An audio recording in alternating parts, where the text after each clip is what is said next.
समाज, अन्य समाज, हमारी सरकारें तभी उन चीजों को समझ पाएंगी। वरना लंबे चौड़े भाषण दे देकर हम सब चले जाएंगे, भोजन की व्यवस्था करिए, पूरी सब्जी हलवा खाएंगे और घर जाके भूल जाएंगे। हमें संकल्प लेना है इस बात का कि समाज के हर व्यक्ति के लिए जहां हम जिस रूप में हैं उसकी मदद के लिए हमारे हाथ हमेशा आगे होना चाहिए। कोई सरकारी नौकरी में है, वहां किसी का कोई काम पड़ता है और अपना कोई विपर बंधु है, आउट ऑफ द वे जाकर बस आपके हाथ ना फंसे, आपका मान सम्मान ना गिरे, आउट ऑफ द वे जाकर उसका काम करवाओ। आप कई शिक्षण संस्थाओं से जुड़े हुए हैं, थोड़ा बहुत भी फेवर कर सकते हैं तो उसको रोको मत, उस बच्चे को आगे बढ़ाओ। ये सब हम अगर कोई व्यवसाय कर रहे हैं, कोई विप्रबंधु हमारे पास आता है, कोई गरीब कन्या की शादी है, तो हमें ये नहीं सोचना कि हम 4 जगह और भी तो कमा रहे हैं। अगर हमारे समाज के कोई व्यक्ति है, अगर वो काम 4 लाख की जगह 3.5 लाख ले लिए तो क्या फर्क पड़ेगा? भगवान 50,000 रुपए दूसरी जगह से देगा और जरूर देगा, ये आजमाई हुई बात बता रहा हूं मैं आपको। तो हमें आगे बढ़ना पड़ेगा इन चीजों को लेकर, वरना कोरे भाषण, कोरे उपदेश देने से कुछ नहीं होने वाला। एक पीढ़ी जल रही है, एक पीढ़ी बुझ रही है, एक पीढ़ी और है जो गर्भ में पल रही है।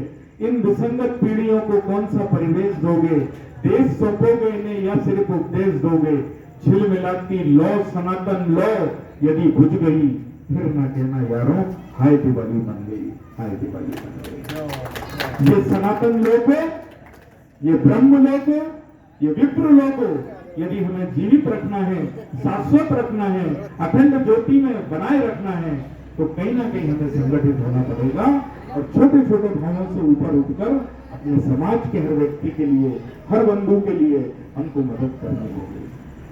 और ये बात मंचों में से मैं सिर्फ इसलिए नहीं कह रहा हूं कि मैं दूसरों को प्रेरित करूं। हमेशा मेरा कहना है चैरिटी बिगिन फ्रॉम होम। काम अपने से होता है शुरू। गायत्री शक्तिपीठ मथुरा का वेद मंत्र है, हम सुधरेंगे जग सुधरेगा, हम बदलेंगे जग बदलेगा। तो जब हम करते हैं समाज के लिए, अपनों के लिए, तो कोई उपकार नहीं है, कोई एहसान नहीं है। हमने जिस समाज में जन्म लिया है उसके प्रति हमारा नैतिक दायित्व और हर व्यक्ति को यह भाव मन में रखना चाहिए। तो आप सबको आपके चरणों में वंदन करते हुए भगवान परशुराम के प्राकट उत्सव की बहुत सारी बधाई देते हुए मैं सिर्फ इसी बात के लिए आपसे पुनः निवेदन करूंगा कि आप जहां भी हैं, जिस जगह भी हैं, अपने को समाज के प्रति समर्पित कर दें, समाज के कार्यक्रम में आए। ये कुर्सियां खाली ना दिखें, ये कुर्सियां भरें और अधिक कुर्सियां लगानी पड़े, कुछ ऐसा हम सब मिलकर करें और हर एक के लिए करें। कोई भी कार्यक्रम कहीं भी कर रहा हो, किसी मोहल्ले में, किसी कॉलोनी में, किसी क्षेत्र में, अगर हमें पता चल जाए कि ब्राह्मण का कार्यक्रम है, अगर किसी ने नहीं बुलाया तो इसकी परवाह मत करिए, भूल सकता है। जो आयोजक के कई बार मन से स्लिप हो जाती हैं बातें, तो हमें ये भाव मन में नहीं रहना। आप छोटे नहीं हो जाएंगे, आप बल्कि जब पहुंचेंगे तो हो सकता है उस व्यक्ति को ज्यादा खुशी हो कि यार देखो हम भूल गए लेकिन अगले को याद रहा, वो आया। तो ये थोड़ी सी छोटी छोटी भावनाओं से हमको ऊपर उठना पड़ेगा, अपने ईगो को त्यागना पड़ेगा। बहुत सारी चीजें होती हैं समाज में, जो करता है उसे महादेव कोई ऐसे नहीं बने थे। भगवान ने कंठ में गरज धारण करा था, तब भोलेनाथ महादेव बने। तो आपको भी समाज में बहुत सारे जहर पीने की चाहिए।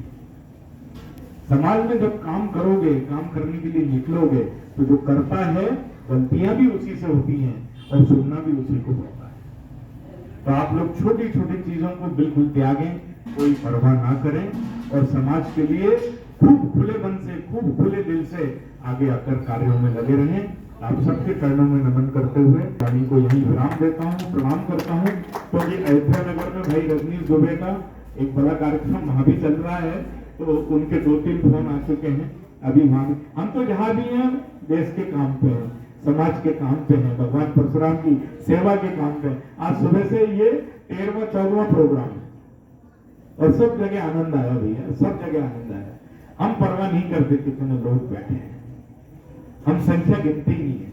जो लोग बैठे हैं वो सब ब्राह्मण है, क्वालिटी है, ये गुणवत्ता है। उन लोगों से मिलना ही अपने आप में धन्य है। आप लोगों के दर्शन से ही आनंद आता है।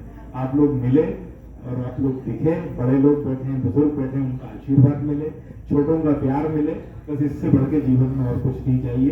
पुनः आप सबको धन्यवाद, बहुत बहुत